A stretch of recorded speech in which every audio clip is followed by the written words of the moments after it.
শস্য চামলা অসমীৰ পথাৰ এতিয়া দেখিবলৈ পোৱা গৈছে ৰাজ্যখনৰ বিভিন্ন প্ৰান্তত সোণগুটি ধান ৰোৱাৰ সময় আহি পৰিছে ঠিক সেইমতে আমি উপস্থিত আছোঁ বাৰেকুৰি গাঁৱৰ মতাপুং গাঁৱত এই মতাপুং গাঁৱত দেখিবলৈ পোৱা গৈছে কৃষি কৰ্মত জড়িত হৈ পৰিছে ইয়াৰ প্ৰতিজন কৃষক বন্ধু আৰু ইয়াৰ সমান্তৰালকৈ আমি এটা কথা দেখুৱাব বিচাৰিছোঁ যি সময়ত আচলতে আধুনিক প্ৰযুক্তিবিদ্যাৰ ট্ৰেক্টৰেৰে আচলতে বিঘাই বিঘাই মাটি হাল বোৱা হয় কিন্তু তাৰ বিপৰীতে আমি দেখুৱাব বিচাৰিছোঁ যে মহৰ দ্বাৰা আচলতে হাল বাই মাটি চহাই খেতিয়কে ইয়াত সোণগুটি ৰুব ইতিমধ্যে আমি দেখুৱাব বিচাৰিছোঁ যে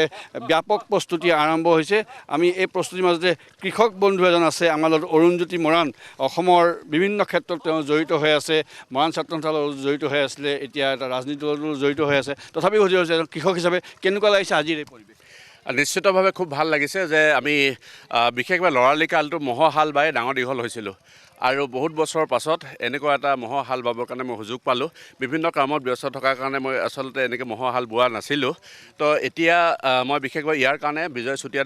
ডাঙৰীয়াক মোৰ বন্ধু তেখেতক ধন্যবাদ জনাইছোঁ যে আমাৰ গাঁৱত কি এটা নিয়ম আছে যে আমাৰ নিজৰ যদি খেতি শেষ হয় তেতিয়াহ'লে আমি হলগুৱা বুলি কওঁ যে ওচৰৰ ঘৰত আমি হাল বাই দিওঁ বা পথাৰ ৰুই দিওঁ বিভিন্ন কামত সহায় কৰি দিওঁ তো গতিকে এই কামটো আমি কৰিবৰ কাৰণে তেওঁ নিমন্ত্ৰণ কৰিলে মই আহিলোঁ ট্ৰেক্টৰ আৰু মহ কেনেকুৱা নিশ্চিতভাৱে ট্ৰেক্টৰ বহুত বাব পাৰি কিন্তু মহে হাল বোৱাটো এটা আনন্দ বেলেগ আছে আৰু ইয়াৰ আচলতে মাটিখিনি খুব ভাল হয় বোকা বেছি হয় আৰু চন পৰে উৰ্বৰা বেছি হয় আৰু তাৰ কাৰণে খেতিটো ভাল হয় যথেষ্ট গুৰুত্বপূৰ্ণ কথা আচলতে আধুনিক প্ৰযুক্তিবিদ্যাই যিমানেই খেতি নকৰক লাগিলে কিন্তু তাৰ বিপৰীতে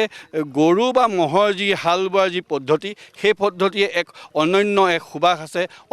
অন্যান্য এক ইয়াৰ বৈশিষ্ট্য আছে আৰু এনে বৈশিষ্ট্যৰ মাজেৰে আমি দেখুৱাব বিচাৰিছোঁ ইতিমধ্যে পথাৰ চন পৰিছে কিন্তু আটাইতকৈ ডাঙৰ কথা যে এই সময়ত বতৰেও কিছু বিধি পথালি দিছে ঠায়ে ঠায়ে শুকান হৈ পৰিছে মাটি আৰু ঠায়ে ঠায়ে মাটি কৃষকে পানী পেলাই হ'লেও মাটি বোকা কৰি তুলিছে য'ত তেওঁলোকে সোণগুটি ৰুব আৰু সমান্তৰালকৈ আমি দেখুৱাব বিচাৰিছোঁ ইয়াৰ ইতিমধ্যে ইয়াৰ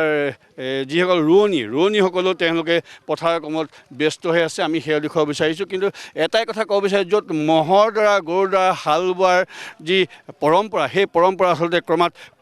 কমিবলৈ আৰম্ভ হৈছে কেঁকুৰা নাঙলৰ প্ৰয়োগ কমিবলৈ আৰম্ভ হৈছে কিন্তু তাৰ বিপৰীতে এতিয়া দেখিবলৈ পাইছোঁ যে আচলতে এই ধৰণৰ যি খেতি সেই খেতিৰ এটা অন্যান্য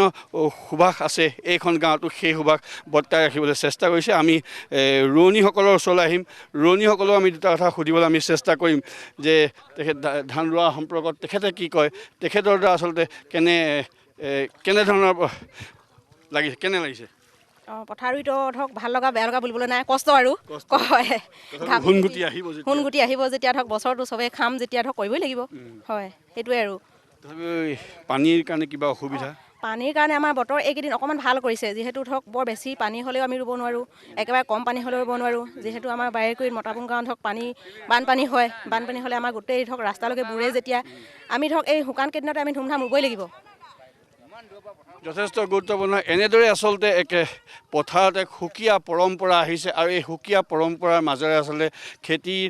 যি বৈশিষ্ট্য সেই জড়িত হৈছে আমি সমান্তৰালকৈ দেখুৱাব বিচাৰিছোঁ এই যে কণমানিও আচলতে কঠীয়া ৰোৱাত ব্যস্ত হৈ আছে এইটোৱে হ'ল পৰম্পৰা যি পৰম্পৰা বৰ্তাই ৰাখিব লাগিব অনাদি অনন্ত কাললৈ আমি সমান্তৰালকৈ দেখুৱাব বিচাৰিছোঁ ইতিমধ্যে গাঁৱৰ অন্যান্য জীয়ৰীসকল আহিছে তেখেতসকলেও বিভিন্ন খোৱা বস্তু লৈ আহিছে পথাৰত আচলতে ইয়াৰ ৰোৱনীসকলক যি খাদ্য যোগান ধৰা হয় ইয়াৰ যিসকলে হাল বায়